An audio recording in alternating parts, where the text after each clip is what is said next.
සම්මා සම්බුද්දස්ස නමෝ තස්ස භගවතෝ අරහතෝ සම්මා සම්බුද්දස්ස නමෝ තස්ස භගවතෝ අරහතෝ සම්මා සම්බුද්දස්ස. Good morning everyone.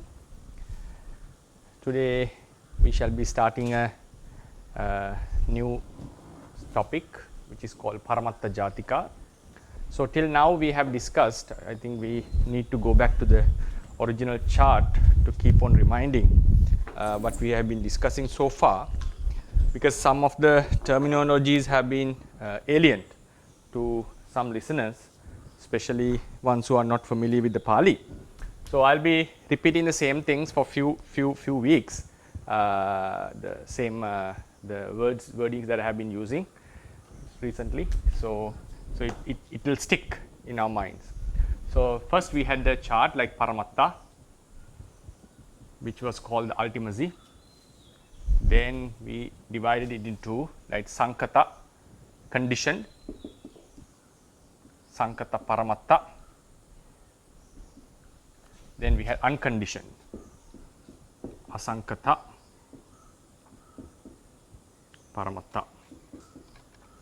Then under the Sankata conditioned realities, we had four groups, Paramatta, which are called Paramatta Dhammas.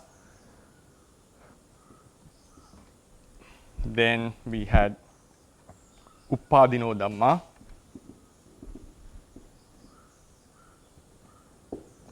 Then today we are going to discuss about Paramatta Jatika. And then lastly, Anuppanna Dhamma. And Paramatta Dhammas were divided into three groups: Chitta, the consciousness; Chetasika, mental factors; and Rupa. Then yes, last week we discussed about the Uppadino Dhammas. Asankata Paramatta was fivefold. We had 5 types of Nibbana. I will not be writing it today. Tadanga, Sammuti, Tadanga, Vikambana, Samucheda, and Nissarana.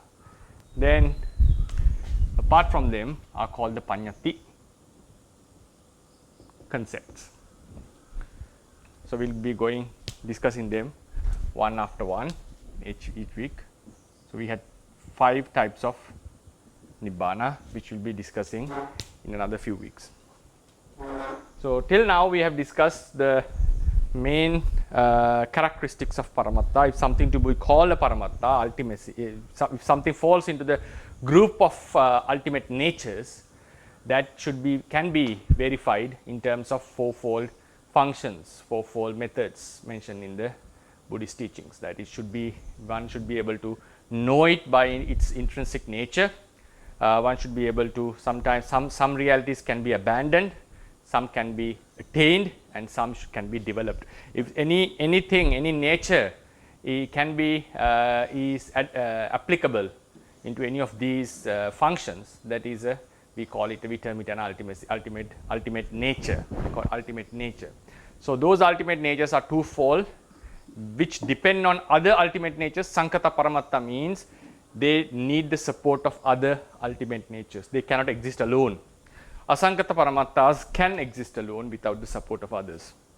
Then in the Sankata Paramatta field, we find 4 main categories. The first is the Paramatta Dhammas, ultimate realities, which we divide into 3: Chitta, the consciousness; Chetasika, the mental factors like anger, hatred, and so forth, anger, attachment, lust, delusion, wisdom, and so forth. Then Rupa, the material stuff. What are the basic elements of the materiality.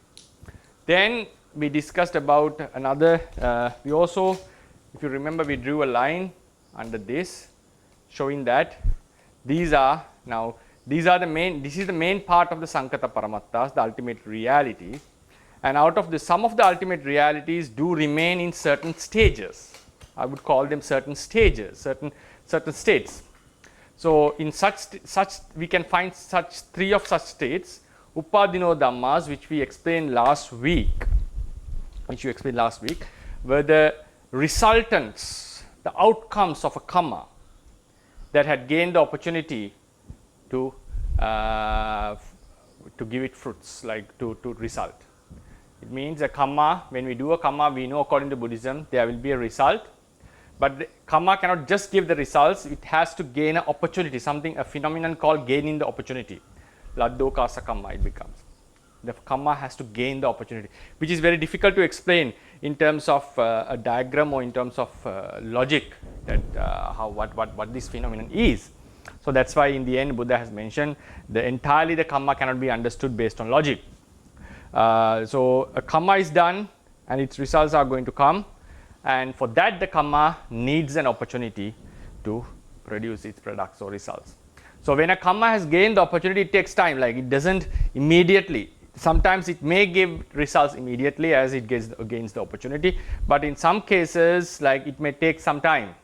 So when the karma has gained the opportunity, when the result has not arisen yet, during that period, while the resultant is supposed to arise, that resultant is called Upadino Dhamma. That resultant which has not arisen yet, but which is bound to arise. So its existence was expressed by the Buddha in the Pottapada Sutta. We discussed about this point.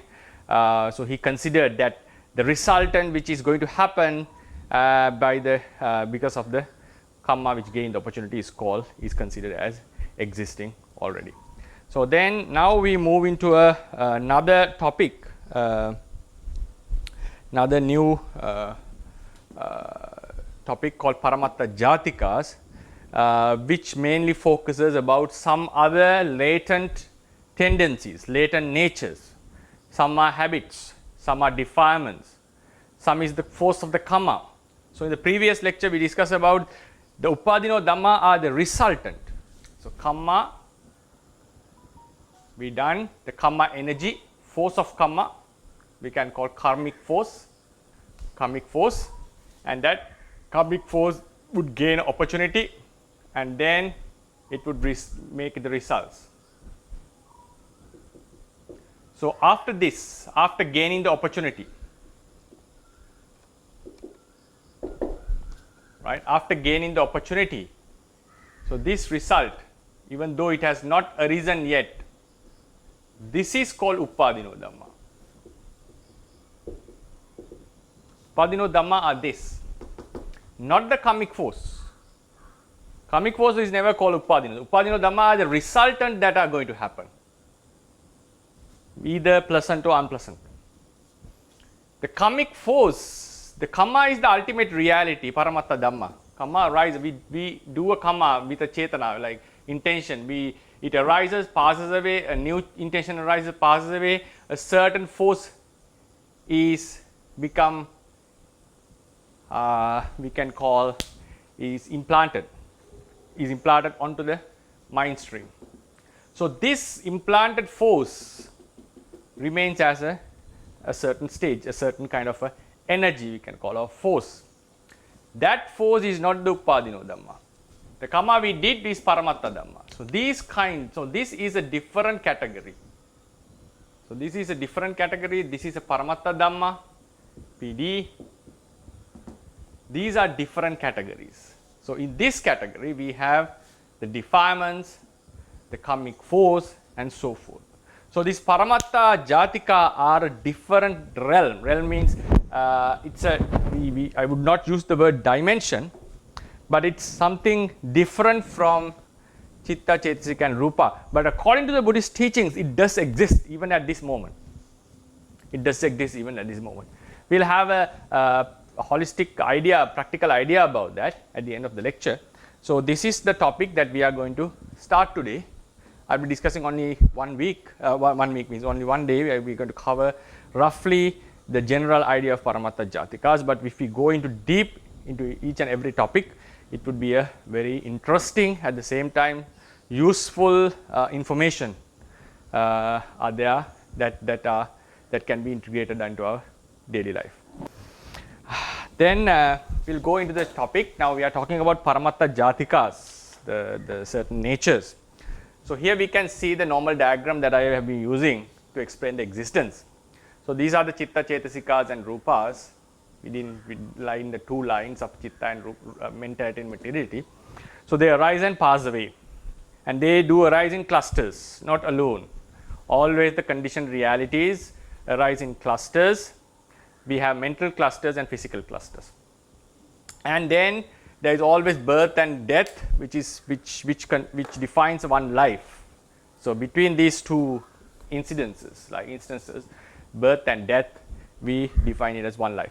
So then for that, now this birth, we know that, is produced by a karma. Karma is the thing that produces this rebirth. And for that, we know the karma needs the support of ignorance. Avijja, I'll be using the Pali words, sorry for that. Avijja and tanha. Tanha is craving, ignorance and craving. Karma needs the support of this. So they can produce a life, like a birth. So this karma, normally we say, if this was a chetana, chetana means the volition.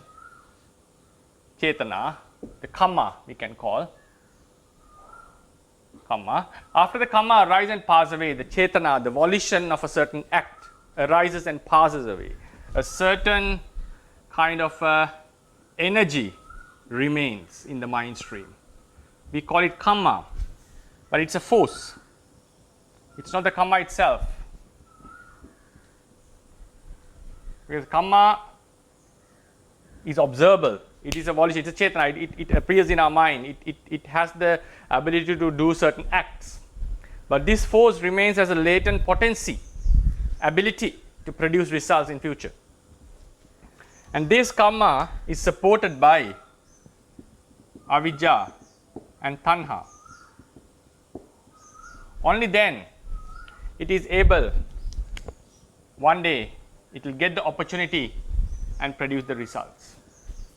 It will get the opportunity and produce the results. For example, if we are living here till, if I write it in a straight line, draw it in a straight line from here, then future it will remain, and after it gets the opportunity, it will produce. After it gains the opportunity, the resultants that are going to happen were called upadino dhammas. This is so far, that's what we have discussed so far. Then today we are going to discuss about these natures which are hidden. Sometimes we can call the mind, like in some Western psychology, we call about two layers of mind. The well-aware mind and the hidden mind. I'm not sure what kind of a word they use. So anyway, subconscious mind. So this subconscious and the conscious mind, they term it like that. I'm not going to talk it as subconscious mind. That's one thing that I need to express. I'm not going to term it as subconscious mind, but it is like a subconscious thing. This greatly affects the conscious mind. This has a great relationship with the conscious mind. So this field of realities are called paramatta jatika, jatikas. Not the resultant that is going to happen due to a karma which gains opportunity, not the realities which arise as chitta, chetasika, rupa. This is a different layer. One thing to remind, that the Theravadians, in the third council, there were sects that suggested that this layer is completely a different phenomenon or a reality from this layer. This chitta, chetasika and rupas which we can observe, which we can know, and this layer of paramatta jatikas are completely different, because they do possess different characteristics. But the Theravadians didn't want to bring that ideology or idea into their sect. I'll use the word ideology, not in a reproaching sense. This idea they didn't decide to accept this, like bring into. So what they said was, these are different stages of these realities, some of these realities. We know avijja is ignorance which arises in the mind. We know craving is a mental factor which arises in the mind. We know kamma is chetana, chetanaham bhikkave kammam vadami, that we do in the mind. So these are observable, we know that, but these are different stages of these mental states that we experience in day-to-day life. These are different stages. So what they are saying is the avijja which remains in the latent level, arises as a mental factor. This avijja is not a separate entity or a separate reality from the avijja which arises. That is the Theravadians' idea. This avijja which arises is not a separate reality from which was latent before. Why do they come to that idea? Because it's obvious that, for example, while we are doing a wholesome act like teaching Dhamma or meditating or chanting or giving charity, developing our compassion or loving kindness, we do not get any unwholesome thoughts. We have very pure, undefiled mind. But at the same time, we know as non-arahants, as the ones who have not become arahants, we do possess a potency for the ignorance. We do possess a tendency towards craving, towards all the defilements. So the Buddha would always say a non-arahant is together with defilements. Saraga Puggala, a person with raga, despite his state of the mind. Despite his state of the mind. Even though he was, at that time while he was doing vipassana meditation or samatha meditation, we have to accept the moments of attainment of magga and phala. It's a different case because there is a different way of naming it.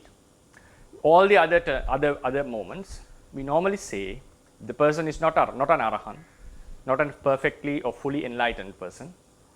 We say that he do possess defilements. Even though the mind is pure in a certain moment. Think this was a wholesome deed that someone we do.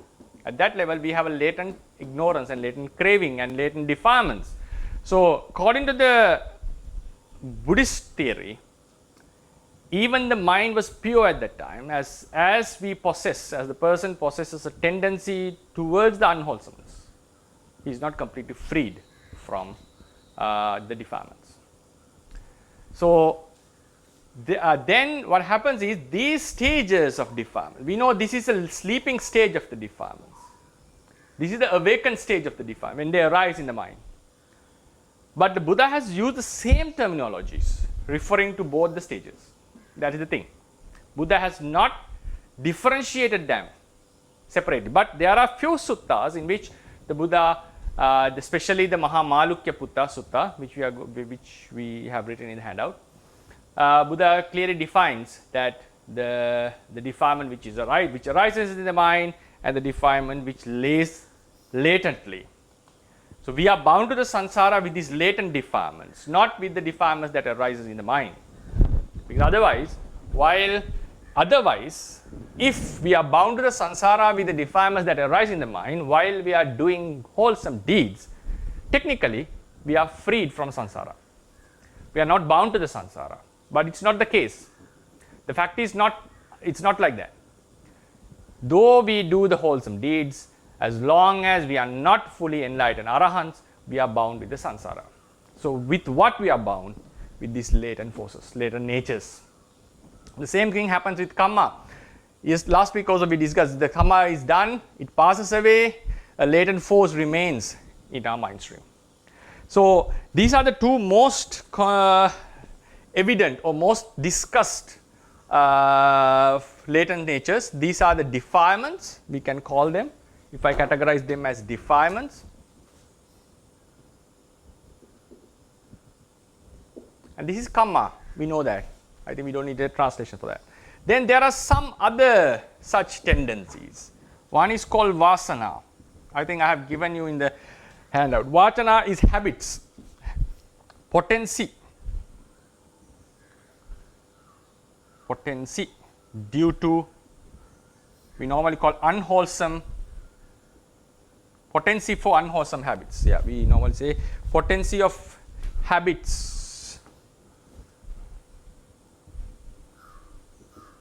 caused by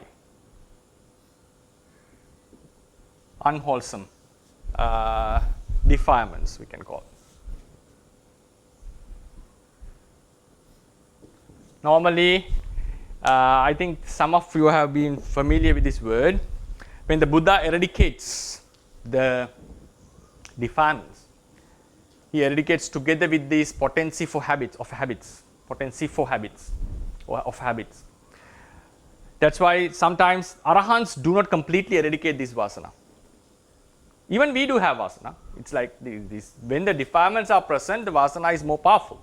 The habits remain because these are outcomes of this defilement. These are the when certain defilements have been practiced or developed in a mind stream for a longer period, a certain habits remains in the mind stream even after the defilements have been eradicated. The example was given like when the liquor, a pot of liquor, even though we completely cleanse it, there's still some smell within it, because we know scientifically there are small particles still remaining within the air or within the surface of the pot. So we still can get some smell. Another nice example is when an elephant has been tightened with or bound with chains for a longer period. He has limitations in stretching his limbs. So being used to walk in a constrained manner for a longer period, even after the chains has been removed, he still has the habit of walking in the same manner as the chains are already there. Even the chains are removed. So this constrainment happens because of the chains. So chains were the main reason, but even they have been removed, still certain if its effects are still there. So likewise, arahant would completely eradicate the defilements, but the effects of vasana, a certain amount of vasana, it's not, because vasana is greatly depending on the defilements. So when the defilements are there, vasana are more powerful. Vasana is the habit, so our vasana is more powerful than of a noble being. But when the defilements are eradicated, completely removed, in some cases, in some means like arahants, this vasana still remains. A Buddha would completely burn out not only the defilements but also the habits, impacts, the potency of habits caused by this defilement. It's like, for example, if you take the Maggacitta as a fire. So normal arahant's fire would take this out, but this vasana would still remain.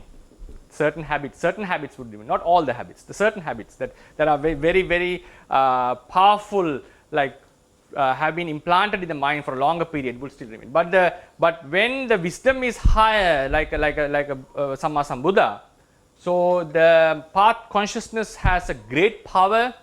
So when it eradicates the defilements, it does not eradicate only this, but it completely, without any remnant, vasana would also be eradicated. Like if we take this as the dirt, the fire is so huge, so powerful, that it would completely remove the entire thing, even the effects caused by the defilement. So the arahants, so it depends on how powerful our wisdom is. So therefore, normally an arahant would have a certain degree of vasana. So he would, like the best example was Pilindavacha arahant. He had been a Brahmin for many years, many lives. So he used to behave in a manner like a conceited manner, even after being an arahant, because of his habits.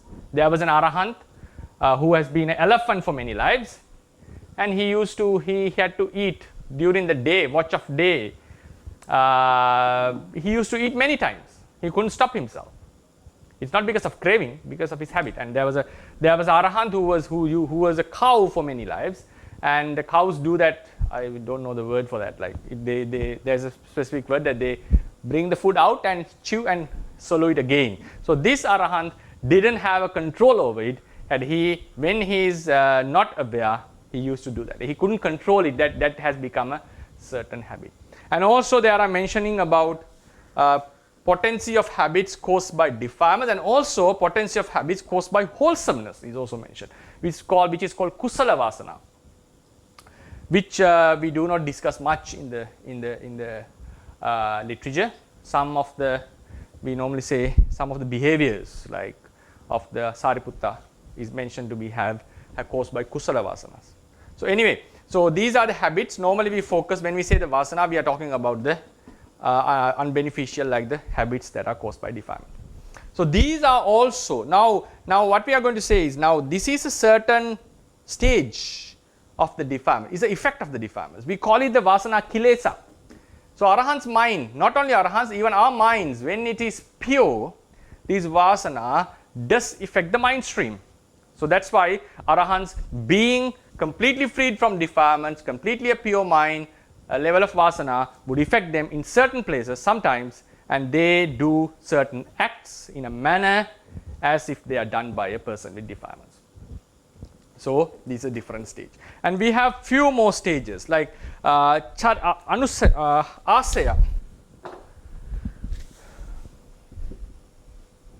Asaya. We normally translate this asaya as abode of the mind.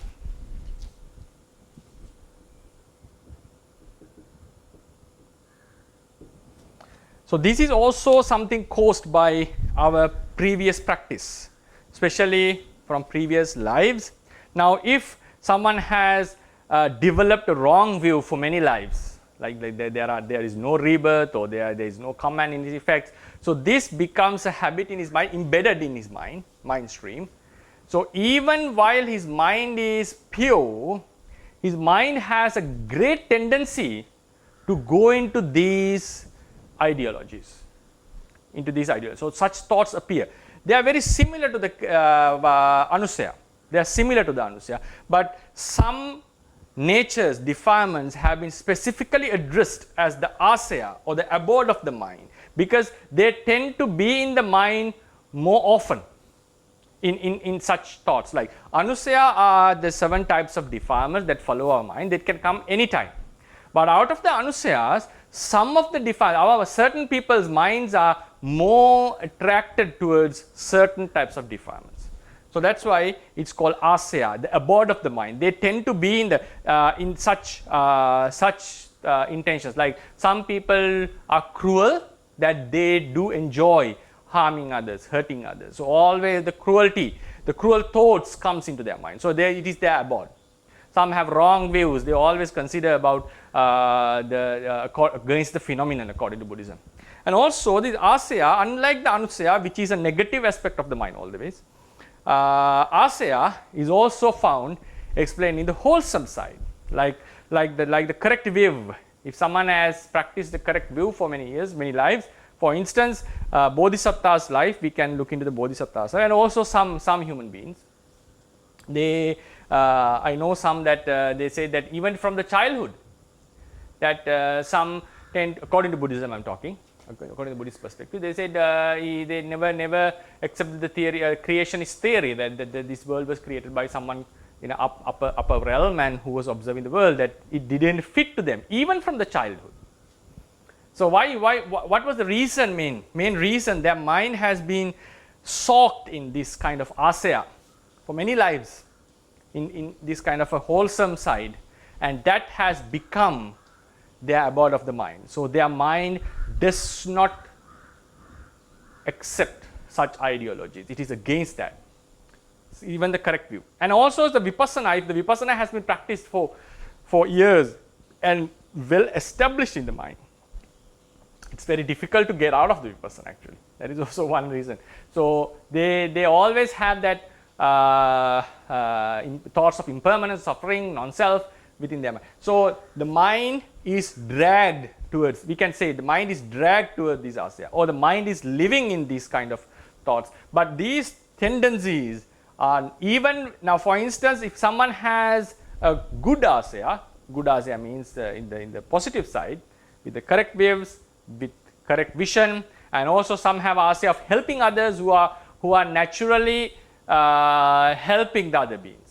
So in such asayas are found. Now even while a person who is doing some cruel act because of a wrong association or some other reason, immediately when, now that's what we see now, people are following the wrong path due to different reasons, but whenever they get the dharma, whenever they get the correct teachings, they quickly come back to the teaching, and they go into a very, very deep level of the teaching, the practice, and they become very successful. We have lots of stories of such people in the Buddhist teachings. So what was the reason?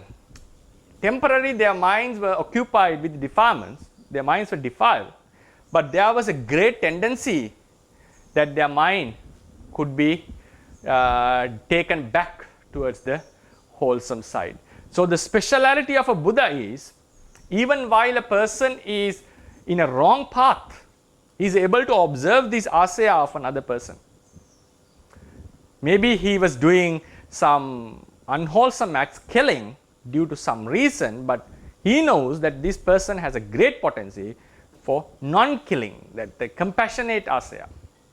So he preaches the Dhamma and he knows how to take him back. And this, on the other contrary, some people may be very friendly or has a good will to the society because the condition suits that, but the Buddha knows this person can easily go back into the cruelty. So which happens with one of the ladies in ancient India where the Buddha lived, a devotee, a servant. She had a good reputation as a respected lady in the society, very much compassionate, and also taking care, very caring of others. But the servant wanted to test her real compassion.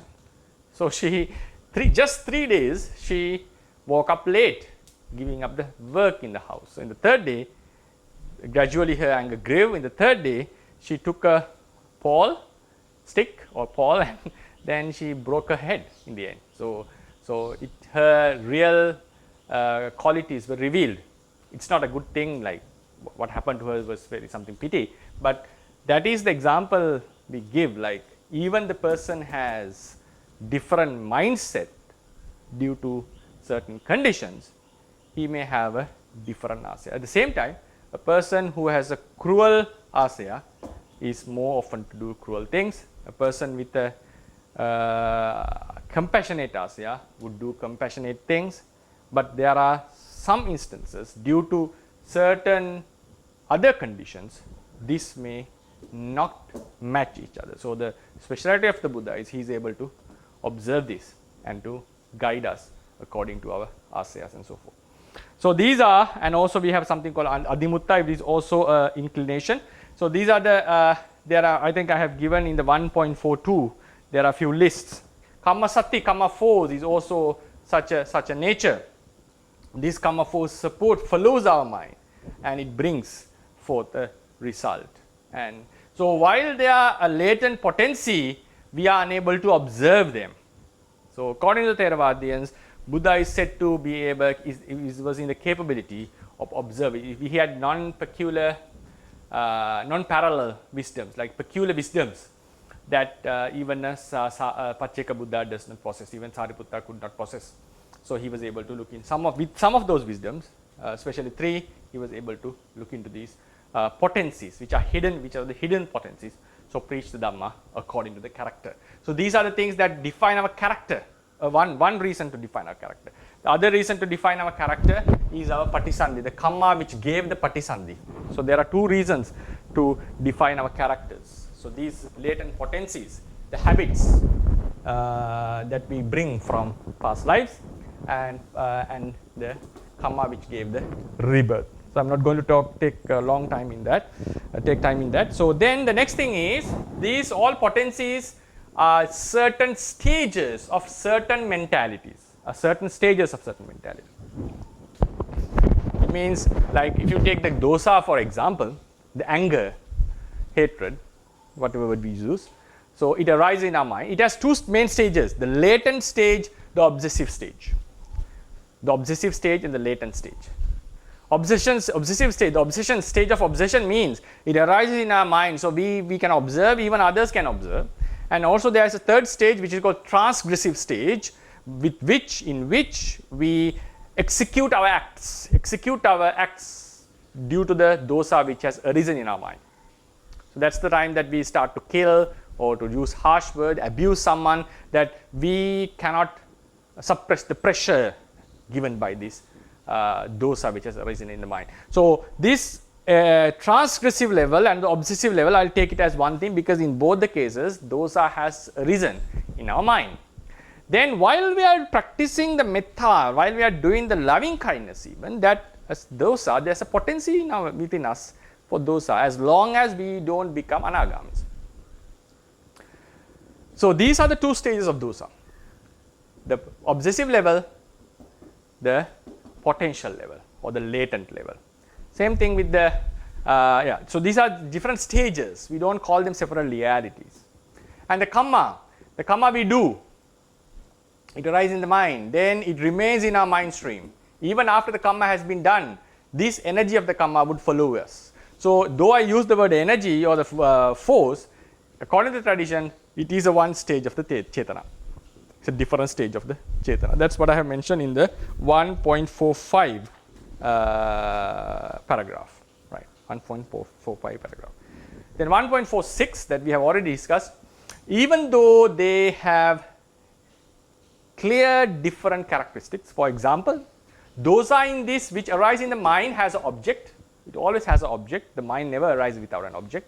I think someone asked the question, even while it observes the nothingness, then the nothingness is the object. So normally we say no mind, no chetasika arises without an object. So dosa surely has an object, but this, the latent level, it doesn't have an object. That's very obvious, because while we are practicing metta to someone, the potency is not in the nature of taking an object, but the thing is, because it doesn't have an object, just because it doesn't have an object in this stage, we are not going to separate it as a separate reality. That means, according to Theravadians, like there is only one dosa. Frankly saying, there is only one dosa. That dosa has two stages: the latent stage, the obsessive, the visible stage, or the active stage, I would call latent stage and the active stage. That is a much better word to use. But there is a certain activeness here. But anyway, the active stage means the stage in which we can observe the dosa and by which the dosa does we do actions with dosa, trigger certain actions. So in the kamma also, these are two different stages. So even though they have surely, now this chetana has an object, for example killing, it has an object, but this kamma force doesn't have an object. But we are not in the position to differentiate them as two different realities like some other sects who did. So therefore, within the literature, especially within the canon, these two stages have been addressed with the same terminologies. As Dr. Ryan asked last week, a very good question, like, now when a kamma is going to give result, is it the kamma which is going to give result or the force of the kamma, or kamma sati? Is it the kamma or the kamma sati? Actually, the kamma sati, the force, is gaining the opportunity to give result, because the kamma has already passed away. But within the literature and also by the Buddha, this force has been addressed with the name of kamma. So we say the ancient kamma, the kamma, even though it has passed, puranampi samanang, even though the kamma has passed away completely, it gains the opportunity to give results. So what gains the opportunity? The force of the kamma. So which force of the kamma belongs to this kamma. But these two stages, we don't differentiate as two realities, so we use the same terms referring to these stages. So the same avijja, same dosa, same craving arises as a mental factor. So for the easiness, sometimes we may say the mental factor of dosa, the latent dosa, but normally in the literature we find we are with dosa. So when the term comes, we are with dosa, it can be either our mind is connected with dosa or our mind has a potency of dosa, right? And then the next thing to remind is they do associate the mind stream. They associate doesn't mean that they have arisen in the mind like a mental factor. They have not arisen. They are associating. How do we say that they are associating? Why do we say they are associating if they are not connected? Like chitta and chetasikas are connected. They appear in a cluster. We can observe them separately. So is it connected? Does it mean that these latent potencies are connected? Means, for example, while someone do a kusala, dosa is in it, is the ignorance is in it? No. Theravadians have a very clear answer for that. No. Never a defilement is connected with the wholesome mind, but that defilement does associate the wholesome mind. So there are two types of associations. Association in connection. Chitta and Chetasika are associating each other connectedly, and they take a name, one object at one time. But at that time, there are certain latent forces which associate the mind in a different manner, not in the way that Chitta and Chetasikas are connected. So, according the Theravadians would never say wholesome Chitta is mixed with unwholesomeness. No, but it is affected by unwholesomeness. So that's why in the diagram I used Chitta Chetasikas together here and drew it in a different layer. But this is not how it happens, because one Chitta exists at one time and it's not a physical thing. So this is unexplainable in terms of like it's difficult to express, and also it's difficult to depict in such a manner. So what we can say is, according to Theravadians, they are associated in the mind stream, but we have to keep in mind that association is different from how Chitta and Chetasikas are associating each other at a one mind moment. Right? So that is also something that we have to keep in mind. Then their existence can be known by the effect they make upon the mind stream. Effect they make upon the mind stream. So when a certain object comes, we know the defilements do arise. And also, another very good example, our mind is agitated sometimes. Now we are attracted to a certain object, but we know that it is not good, so we try our best to get out of that. Or we are agitated by someone who has accused us. So when we go away, we just want to focus on our driving, or we just want to focus on our stuff, but it keeps on coming into us. It's very difficult to stop this. Even we try our best, it's very difficult. So only when we are train our mind, we are able to just to give up it and come. So why is this? When we are focusing, when we are contemplating metta, or when we are contemplating on the Buddha, or trying to focus on our breath, it's the wholesome mind. Why can't it last long like in other occasions? Sometimes when we go to a retreat, we'll be able to focus on our breath for a longer period. But when a certain incident happens to us, when we have a certain argument with someone, or if someone has abused us or accused us, especially baselessly, or if we were given unfair judgment, when we go back into practice, we are unable to continue as before. Why is that? Because when we start in normal sessions, this is the kusala. So there is no akusala, we can continue with it.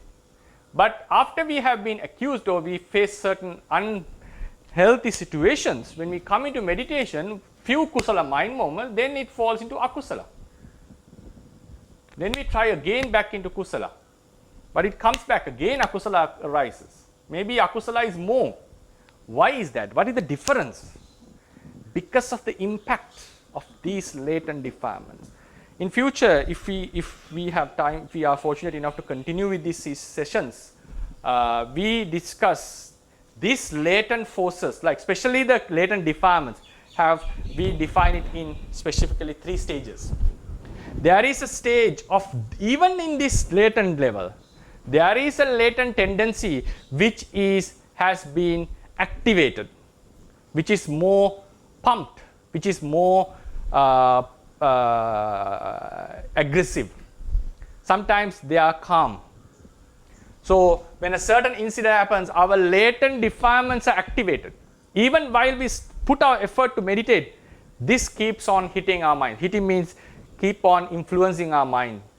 So what happens in a different occasion where we were able to keep on continuing with the wholesome mindset, when an unpleasant incident happens, when our defilements are activated, the latent level, it arises and it gets activated. What happens, even we try back to go into the normal sessions of meditation, it doesn't let us do so. This activation keeps on happening, keeps on affecting and the unwholesome mind starts to come up, right? So this is how we see its effect, and the effect of karma is very obvious. Where the near close to death, the three signs are brought to the mind with this karma, and also our life continues because of these latent defilements. So they are affecting. The thing is that they are affecting our minds. They are affecting. So then we go into we are going to conclude the lecture actually. So in the Maha Malukya Sutta, I have given in the handout Maha Malukya Putta Sutta in Majjhima Nikaya book 2, right? Maha Malukya Putta Sutta. Buddha asked a question. What are the defilements? What are the fetters? Sangyojana. So Maha Malukya had an idea. The one monk, Maha Malukya Putta means a monk, a name of a monk. He said we are bound to the samsara because of the defilement which arise in the mind stream. So the Buddha said, if you say so, we would be subject to. He mentioned that.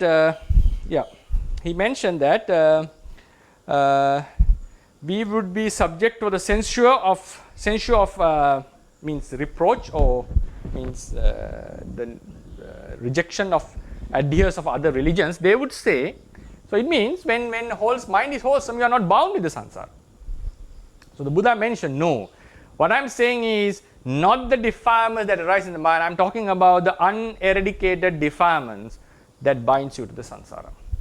So this is a very clear example in the sutta that he advocated the existence of these latent forces. It was specifically focused on these defilements, and in some places we find about the karma, and some places we can find about this vasana and all this. So these are the examples that we can fetch from the literature that Buddha advocated about the existence of certain potencies, which we call Paramatta Jatika. The Paramatta Jatika term was adapted, the Paramatta Jatikas,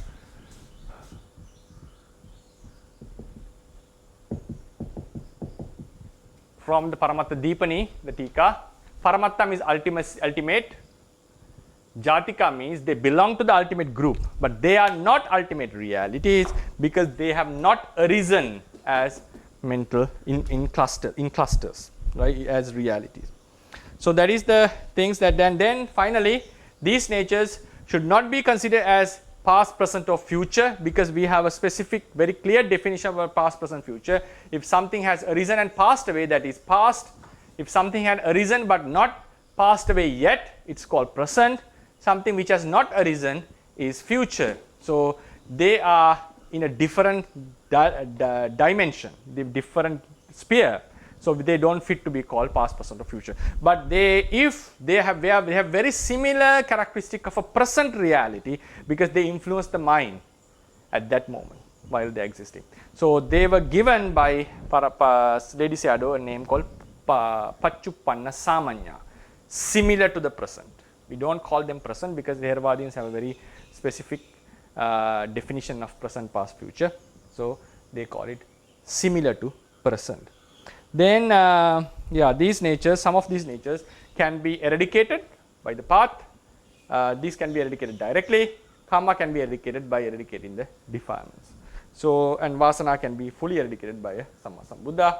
And these eradication of asaya and also the unwholesome stuff can be also predicted. I am not very clear about their eradication. So anyway, so these are the points that that I would like to discuss. So today we focused on a different layer of the consciousness.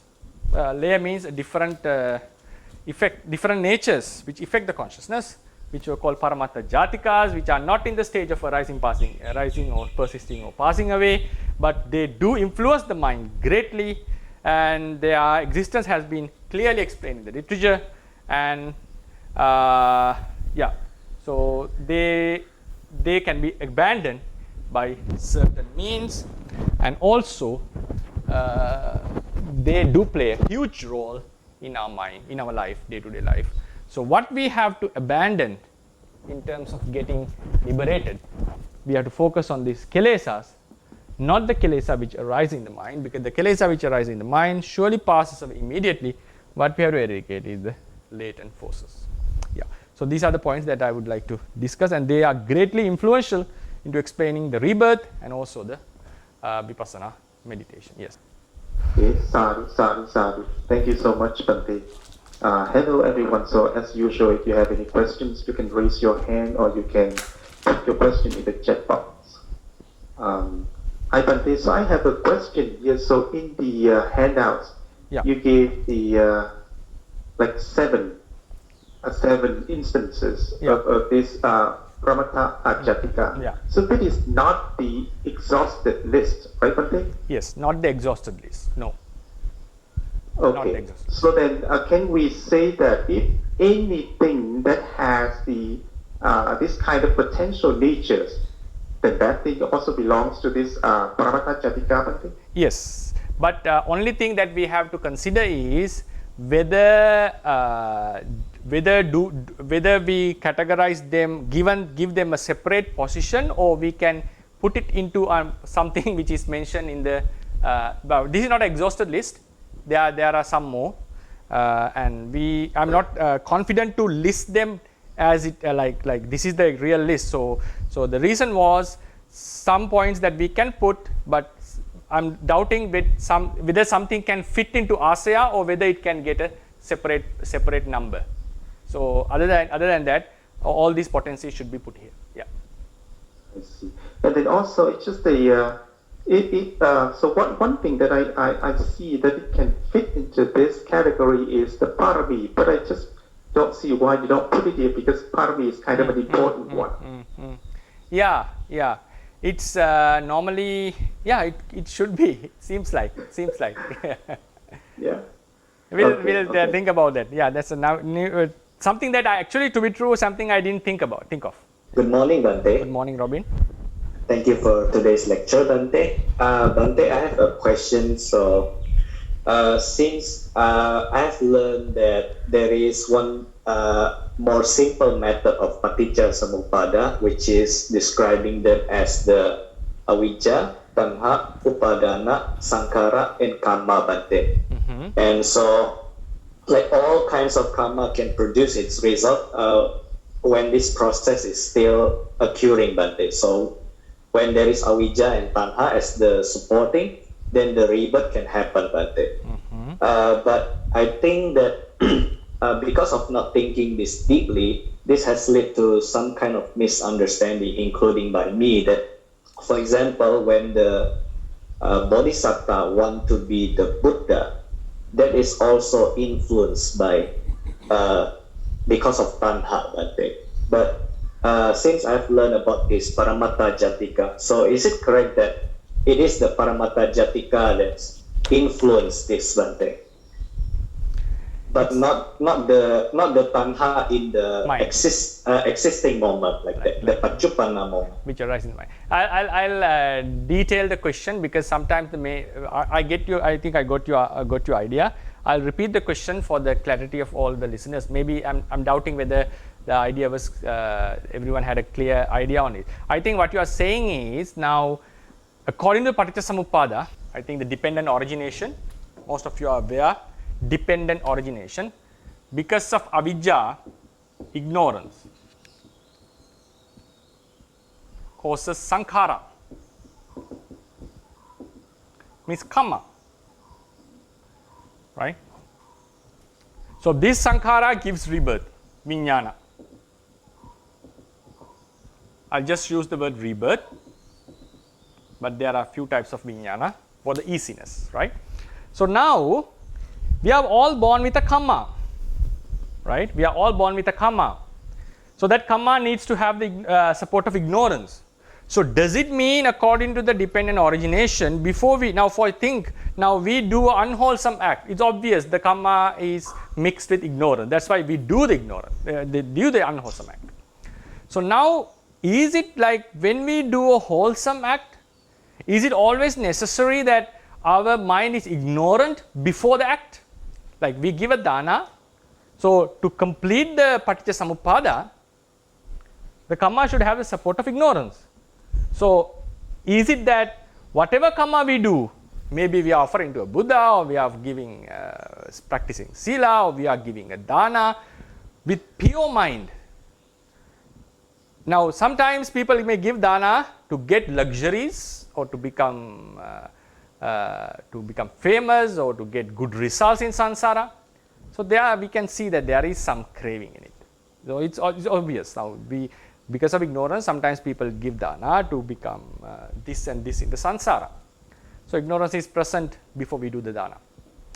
But some cases we just give without any expectation, even without wishing nirvana, just for the compassion feeling for the beings. That is one cut off. Mostly in the people who don't believe in karma have such a pure mind that they just give without any expectations. But whether that is higher or lower in terms of effects, that is a different case that we will have to be discussing based on the wisdom. Then some people they give, I just don't want anything in the samsara, I just want to get delivered out of the samsara. Just a deliverance. So in such a pure mindset, is it that avijja arises before deed? This is your question, isn't it, Robin? Yes, Bante. Right. So yes. to fill So the like, Parissamuppada, is it necessary that always avijja arises before we do the whatever karma? Yes, Bante. Like even, for example, like if we have that kind of idea that even aspiring to become a Buddha, aspiring to become an Arahant will be mixed by ignorance and craving. Bante. So I think that is the wrong the idea that needs to be corrected. Yeah. So even we are wishing for attainment of nirvana. Just even that, do we need to have? That is the question. Because to fill the Parissamuppada, that's why, as you said, these Paramatta Jatikas fit here. There are instances that we do acts triggered by our ignorance. That is true, that is obvious. Even wholesome deeds that we do.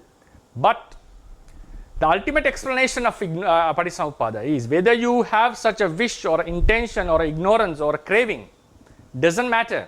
As long as you are not an Arahant, as long as the ignorance remains latently, how pure your intention, doesn't matter. This ignorance would affect your act. How that effect has been mentioned. Because of the ignorance, because of the idea of self, because of the idea of I, even of an anagami, this ignorance has made an effect into our mind stream unconsciously. A big example, sometimes the childhood experiences would affect us even while we have grown up without our conscious.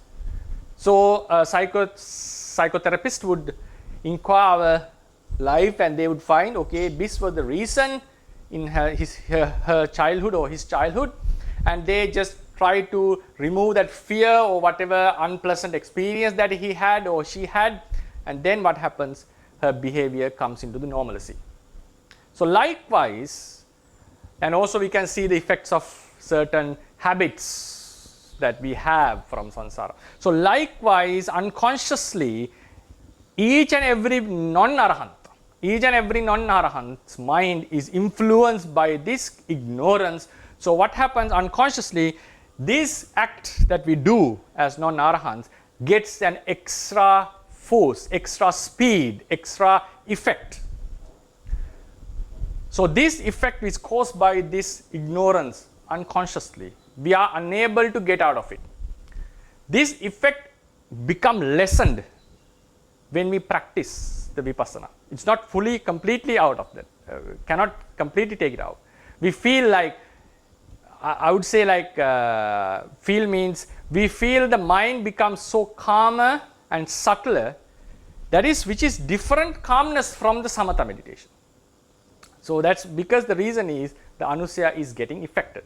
Anyway, so normally even during the vipassana, we have this effect. We have this effect of avijja. So whatever karma we do, this avijja affect the cetana. That was the reason that extra speed, extra energy, extra activation of the cetana causes, that activation remains in the mind stream. That would bring a rebirth. So what happens is, of an arahant, when this avidya is removed, this effect is not found in the mind stream.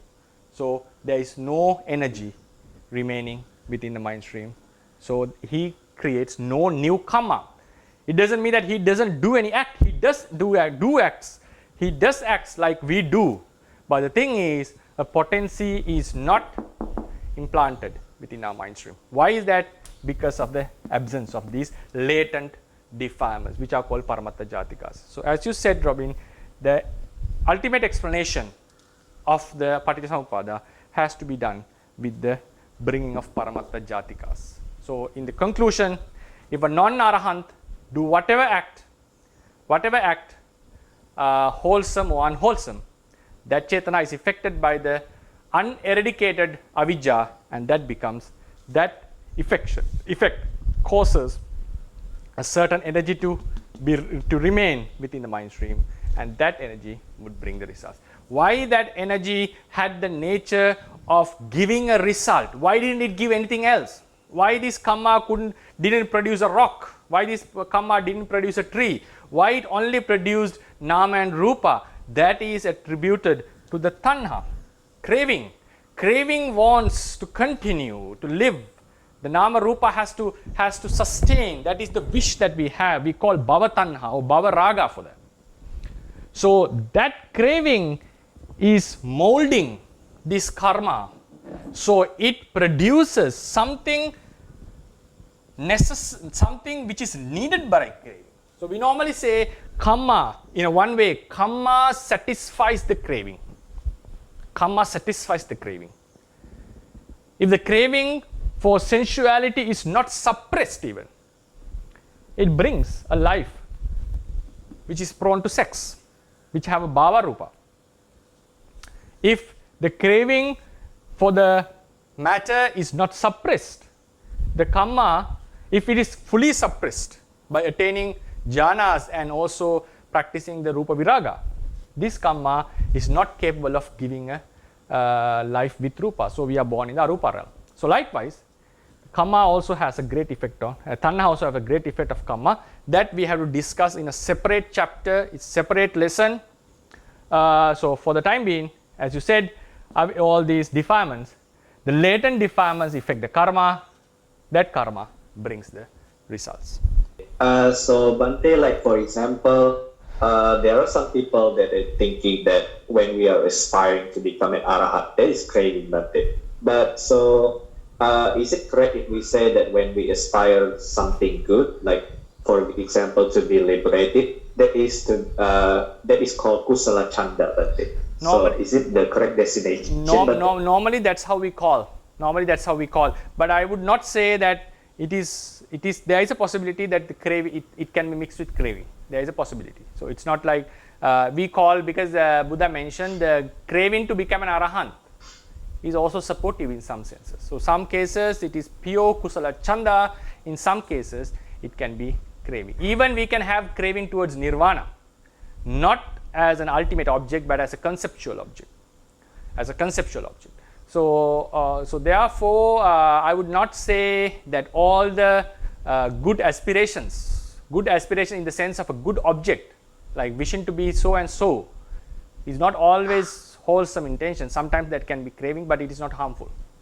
Yeah, morning, Bante. I have a follow-up question on Robin's question. So here you mentioned mostly about the patisandhi, the rebirth. So, but it's not just always the rebirth, right, Bante? Yeah. Because for the case of, let's say, the Magga Citta, so at the moment of Magga Citta, we still have the avijja and so on. So because of that, that is why it gave the result as the phala citta, right, Bante? Yeah. Yes. It's still affected. Good morning, Bante. Good morning, Sally. I have a few questions. The first question is come from one Chinese participant. Okay. He asked, how do we translate the Paramatta Jadika into English? Paramatta means ultimate, right? Paramatta means ultimate. Jati. Now we divide the word. Paramatta is ultimate, right? I'm also constructing the translation now to be true. I never attempted to make a translation because it's quite difficult for me. But I think if Venerable Sayadaw Nandamala has translated the Paramattha Dipani, surely he would have given a translation for this. Then Jati. Jati here means the group, the species or one kind of, it belongs to that. It's a one kind of a group we can call. There can be another good word like, sometimes Jati refers to the species. It refers to a certain kind of group. So what we are going to say is Jati. Jati ka means belonging to. Ka. Belonging to. Belonging to the group of ultimates. So this is the idea. Belonging to the group of ultimates. So why this was not said at Paramattha Dhamma? Paramattha Dhammas have the nature of arising, persisting and passing away, then mixed with some other realities, and they are not in such a state. So we don't call them Paramattha Dhammas for the easiness of the to convey the idea easily. But if someone can say Dhamma can cover everything, so can't we call it Paramattha Dhammas? Yes, we can. For sure we can. Because the word Dhamma covers everything. There's nothing that the word Dhamma cannot cover. Dhamma is not in the sense of the teachings. The word Dhamma, the Pali word Dhamma, has the ability to cover everything. Like Atta. So even it covers the Panyati. I think you are aware of that. So why didn't we call it Paramattha Dhamma? Because we want to express that they are they do have different characteristics. So want to explain it in a very clear manner. So that's why we didn't take the word Paramattha Dhamma to them. But they are not Panyati. They are not Panyati. So they are ultimate. They belong to the group of ultimate. So that's why this Jati is group. Ka shows that is Taddhita, like it belongs to this group. What group? Of Paramattas. So the reality is belonging to the group of Paramattas. This is the meaning, right? Sorry, the natures I would call. Natures belonging to the group of belonging to the ultimate group of ultimate natures. Yeah, it's a redundant, it's coming, repetition is there. Just I am not very good in the vocabulary to give a very nice translation. So they are natures, but they belong to the group of ultimate natures. So they belong to the group of ultimacy, like they are within the ultimacy. So if someone can come with a good translation, I would also prefer to look into it. Yeah. So that means they have the potential to arise, but not arising yet. Yeah, yeah. So they can be in another few lectures. To the end of this session, I will be discussing what is the existing nature of each and everything that I explained in the chart. What is the existing nature? So when we come to Paramattha Dhammas, their existing nature should be explained in one way, Paramattha Jatikas in another way. So, but I think what you are saying is they are possible to arise, that is their existing nature. Yeah, we'll have a more holistic view on this at a later chapter, later lesson. Yeah. Okay, the next question is, generally when we see like dosa, all the things we say there are 3 stages, but today you mentioned the 2 stages, right? Yeah. So why? Because now these are the 3 stages. The latent stage, for example, we take a defilement anger. The latent anger, obsessive or obsession, in the level of obsession. Then transgressive. We use the Pali terms Anusaya, Pariyutthana, Vitikkama.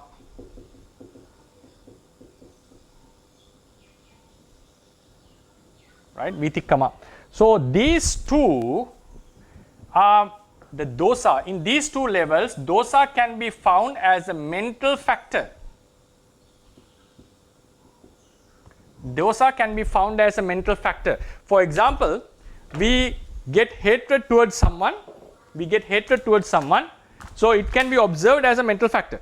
And now that hatred, now for example, we dislike a mosquito, so we are having irritating feelings. So obsessive dosa is there, we can observe it as a mental factor. If we couldn't stop it, we would splash on it and we'll kill it. So even at that moment, dosa can be observed in our mind. Still a mental factor. So in both these occasions, you can see the mental factor. So that's why I collected them and said the obsessive level, because the obsessive dosa which couldn't be prevented coming into an extreme level is called transgressive dosa, vitikkama. So vitikkama is a higher level of pariyuttana. Pariyuttana means arising at a mental state. So when it arises at a mental state, we can stop it at a certain level. But if we couldn't stop it, we go to the level of transgression, of killing and someone. So that's why I grouped them as one, and latent level, they remain as a potency, not as a mental factor. They remain as a potency. So that's why I categorize them as two. So for your further notice, if you have, I think in Myanmar and also among the English readers, Theravadians, there is a very famous book called Abhidhamma in Daily Life.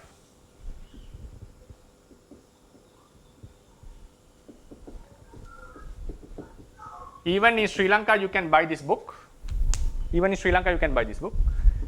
by Ashin Janakabhivansa, which is very effective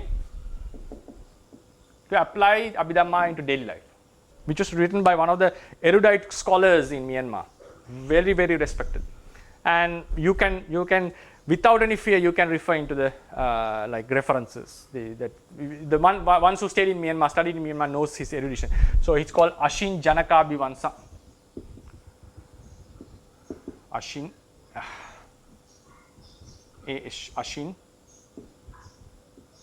Janakabhivamsa. So in his if you go into this book, please go to the moha, the explanation of moha. He says there are two types of moha, the latent and the obsession. Not that he doesn't go into the transgression, because transgression and obsession can be put into as a one group. So even he says there are two stages of moha, anusaya and pariyuttana. So this type of classification only for the moha group? No, whatever.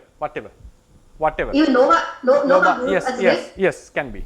Moha, lobha, dosa, whatever kilesa. Thank you, Bani. My next question is, could you please expand the difference between the Kammasati and the Kammasamagita? It's also another very good question. Kammasati and Kammasamagita. Right before maybe some people are writing still. So if you go to the handout, listeners, you can see 1.42. 1.42. We have some these natures listed in the literature as Anusaya, Vasana, Kammasati, Kammasamagita, Charita, Asaya, Adimutta, all right. So Kamma is related to three: Kammasati, Kammasamagita, and Charita. Charita and Kammasati are identical. Kammasati and Charita are identical. Right. So I'll just focus on, as the question came, as Kammasati, force of Kamma,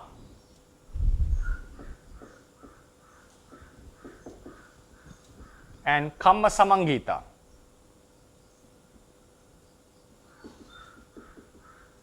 This is the karmic force which is capable in producing a rebirth.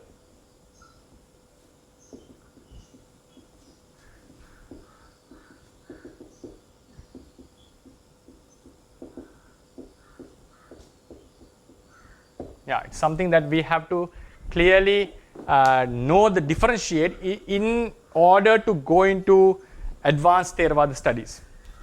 So this is the mind stream, right? Our normal diagram. So this is the kamma. So when kamma is done, we know a kamma sati, a force, is remaining. So such, now if we say kamma many times, right? So kammas are accumulated. So if we take this as a kamma sati. So within this kamma sati, only some kammas can give a rebirth, not all. Not all can give rebirth. We know that, kamma pata and normal kamma. We had an intention to kill some animal, but we didn't do it. That is a kamma, but it cannot give a rebirth, right? So kamma sati is the big group, the larger group. Kamma samangita is a part of it.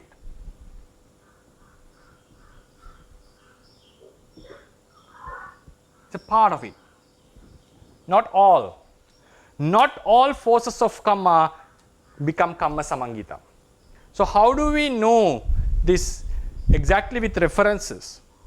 I can, if I'll remind myself, or if someone can put it into the chat box or the group, I will give you the reference next week to the entire class.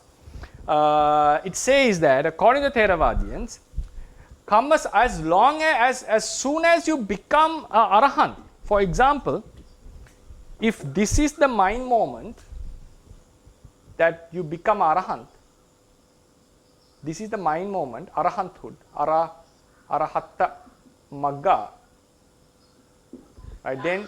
Then this is the arahatta pala, right?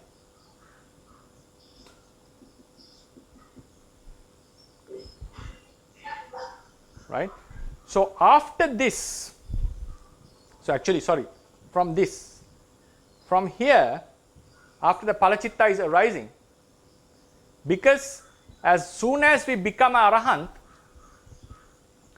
we get rid of all the rebirths. Why is that? When avidya and tanha is eradicated, the kamma is unable to give a rebirth. So with the attainment of arahanthood, kamma samangita is gone. But the kamma sati will remain.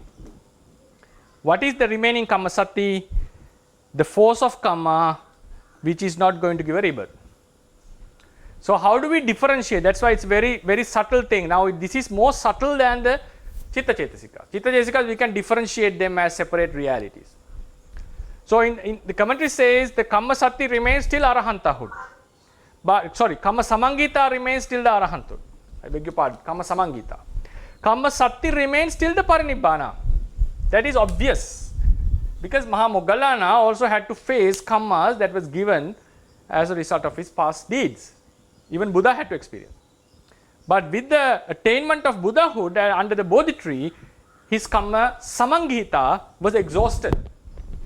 So what is the kamma samangita here? It's a force. The kamma sati is a force. Out of this force, some kammas have the capability of producing result. So when that ability is lost, why it is lost? When avidya and tanha is eradicated, that is the time, because it needs the support of this. That is the time it doesn't have that. But kamma sati to give results when someone is alive, it doesn't need the support of avidya and tanha. It can still give results, like good and bad results for the kammas that have done in the past. But it needs the kamma samangita, the giving rebirth part needs. So for example, now Angulimala's kammas, now Angulimala did lot of bad deeds, like very heinous ones. Heinous doesn't mean that anantariya, very bad deeds. All of his deeds could have brought him rebirth in the woeful realm. But when he became arahant, the ability of those deeds to give a rebirth was lost. So that ability is gone. So we can say the ability, is kamma samangita is an ability, that ability is gone. So after he became arahant, he is freed. But it says that he had to experience, like while he was going for Pindapata, a stone that was thrown somewhere else unfortunately comes and hit on his head. So a stick that was thrown to some other animal comes and hit him, and when he comes back to the monastery, most of the cases he is with blood. So Buddha mentioned, take it easy, because these effects that you are gaining compared to what you have done is nothing. If you have not become an arahant, you would have been experiencing such devastating results in the future births. So the same karma, that means there is no such different karma called samma samangita. The same karma, when it has the ability, now for example killing remains as a karma force, it has the ability to give rebirth. When one becomes arahant, that ability is gone, it can only give results while he is still alive. So some karmas become karmasati, naturally they don't have the ability to give a result. So therefore, because they don't fall into karmasati if the karma was not completed. So likewise, karmasati is the bigger group, karma samangita is the ability of the karma to give a rebirth only. So that is why it was expressed differently. Right? Thank you for joining, and I wish you good luck, and also may this merit assist our own liberations and also for the prolongation of the Buddha's teachings. Buddha sasanang chiran tittatu, Buddha sasanang chiran tittatu, Buddha sasanang chiran tittatu, sadhu, sadhu, sadhu.